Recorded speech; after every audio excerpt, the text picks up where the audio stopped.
សំលេងត្រូសោដេញនាយនឹងចង្វាក់ស្គរដល់លងរំខាងរស់រវើក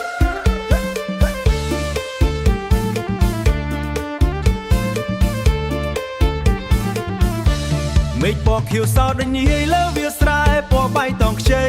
ទឹកក្នុងស្រះពេញព្រៀបហូរចាក់ចូលប្រឡាយមេខ្យល់ប្រាំងបក់មកស្រាលស្រាលនាំក្លិនការស្រែផ្អែមត្រជាក់ឆ្នាំចាស់កន្លងហួសទៅដូចទឹកហូរមិនត្រឡប់វិញយើងបោះជួជំហានចូលឆ្នាំថ្មីដល់ចិត្តមានសង្ឃឹមរងចាំមើលពលឺថ្ងៃរាំងលើដំបូលសំផ្ទះថ្មីរះឡើងផ្ទះយើងមានសំឡេងសើចពីកូនចៅដែលមកជួបភ្ញៀវអង្គុយជុំគ្នាហូបបាយក្តៅក្រោមលប់ដើមស្វាយឆ្នាំថ្មីផ្សងជួបតែរឿងល្អសូមសំណាងល្អហូរមកដូចទឹកភ្លៀងដើមឆ្នាំរំតាលងសបាយចង្វាក់ស្គរវាឋានឲ្យរំភើបដីស្រឡាញ់រីងស្គរស្គីពេញក្នុងគ្រួសារយើង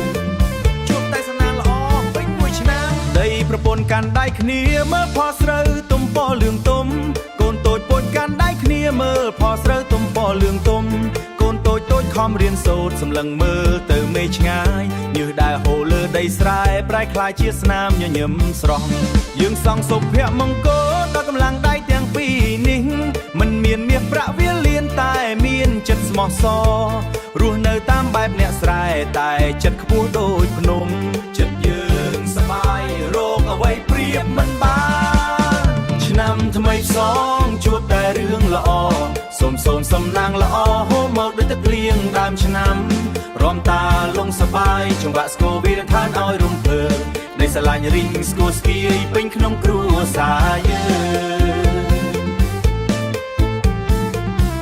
ទេវតាឆ្នាំថ្មីអើយសូមលោកជួយតាមថែរក្សាសូមកុំឲ្យមានទុក្ខសោកកុំឲ្យមានរឿងមងសៅ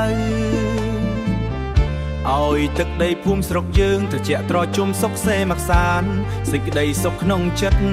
សេចក្តីសុខក្នុងចិត្តគឺជារង្វាន់ដ៏វិសេសចង្វាក់តលំបន្តយ៉ាងសប្បាយរួមជាមួយសំឡេងសើចតិច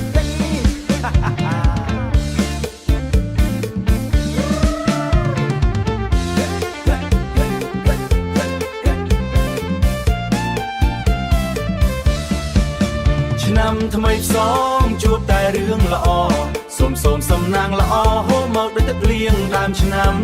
រំតាលងសបាយចង្វាក់ស្គរវាឋានឲ្យរំភើបដីស្រឡាញ់រីងស្គរស្គីពេញក្នុងគ្រួសារយើងជួបតែរឿងល្អហូរចូលមកពលឺថ្ងៃរៀបលៃរលត់ទៅដោយភាពកក់ក្ដៅ